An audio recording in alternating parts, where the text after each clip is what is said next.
Good morning. Welcome students in the science online class. Yesterday we have discussed about the silk, what is sericulture and hatching of eggs. तो मैंने आपको कल बताया था silk जो है सबसे पहले चाइना में प्रोड्यूस हुआ था, ठीक है। और बहुत सारी वैरायटीज बताई मैंने आपको सिल्क की बताई थी। जैसे मैंने आपको बताया था टस्सर सिल्क, डोपियोनी सिल्क के बारे में बताया था। एक स्पेशल टाइप का सिल्क मॉथ होता है जिसे बॉम्बिक्स मोरी कहते हैं, वो मलबरी लीव्स पे फीड करता है तो उससे आपको सिल्क मिलता है, ठीक है। फिर मैंने आपको बताया था कि इसका हैचिंग कैसे होती है, हैचिंग ऑफ एग्स मैंने बताया था किस तरीके से ये एग्स को ले करते हैं और इनको इनक्यूबेटर्स में रखा जाता है ताकि उनमें प्रॉपर हैचिंग हो सके। इसके बाद आज हम पढ़ेंगे बेटा फीडिंग पीरियड पढ़ेंगे। आज हम the feeding period of silk production, किस तरीके से फीड करते हैं वो, ठीक है। जो छोटे छोटे यंग सिल्क वॉर्म थे, ठीक है, अभी वो क्या कहते हैं लार्वा से निकले थे, यंग हैं अभी, they are replaced in a tray. उनको कहाँ रखा जाएगा, लाकर ट्रे में लाकर रिप्लेस किया जाएगा। जो ट्रे जो होगी वो आपकी बैम्बू की बनी होगी। इसको यहाँ पे रखने का पर्पस ये है कि वो किसी भी डिजीज से प्रोटेक्ट रहें, उनको कोई भी बीमारी ना लगे, ठीक है। अब बात करते हैं फीडिंग की, तो ये किस पे फीड करते हैं हम देख लेते हैं यहाँ पे। The larva are then fed with huge quantities of chopped mulberry leaves. जो लार्वा होता है उसको क्या करते हैं, उसको खिलाया जाता है, सबसे ज्यादा चॉप्ड मलबरी लीव्स को खिलाया जाता है, ठीक है। और वो उनको क्या करते हैं, कंटिन्यूसली खाते रहते हैं, ठीक है।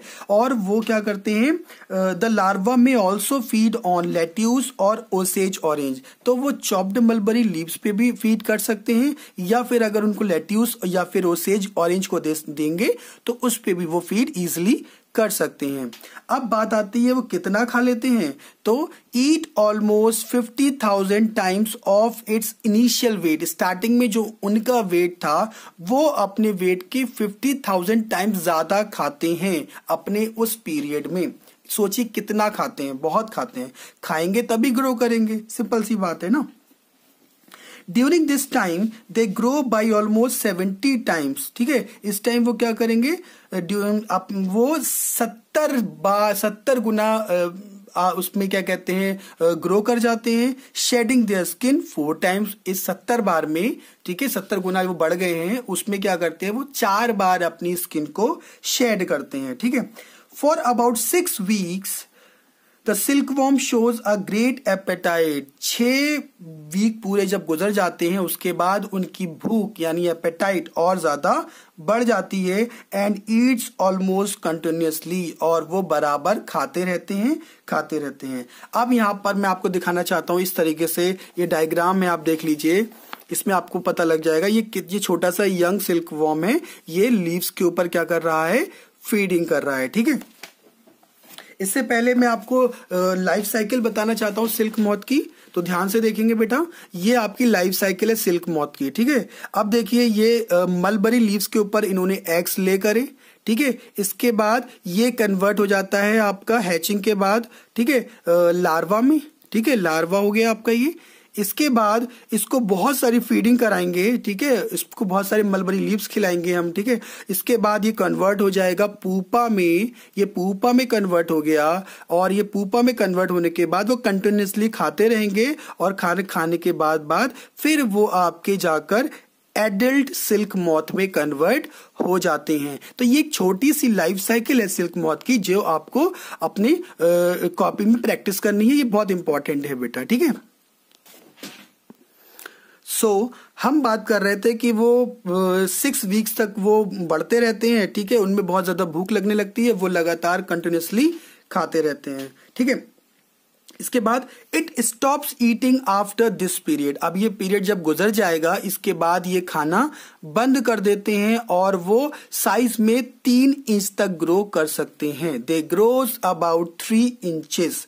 It also changes colour after this period. इस पीरियड के बाद 3 इंचेस ग्रो करने के बाद वो अपने कलर को चेंज कर देते हैं, और 10,000 टाइम्स हैवियर हो जाते हैं अपने इनिशियल वेट के। जो उनका इनिशियल वेट था उसको कंपेयर करें तो वो अपने इनिशियल वेट के 10,000 गुना ज्यादा हैवी हो जाते हैं।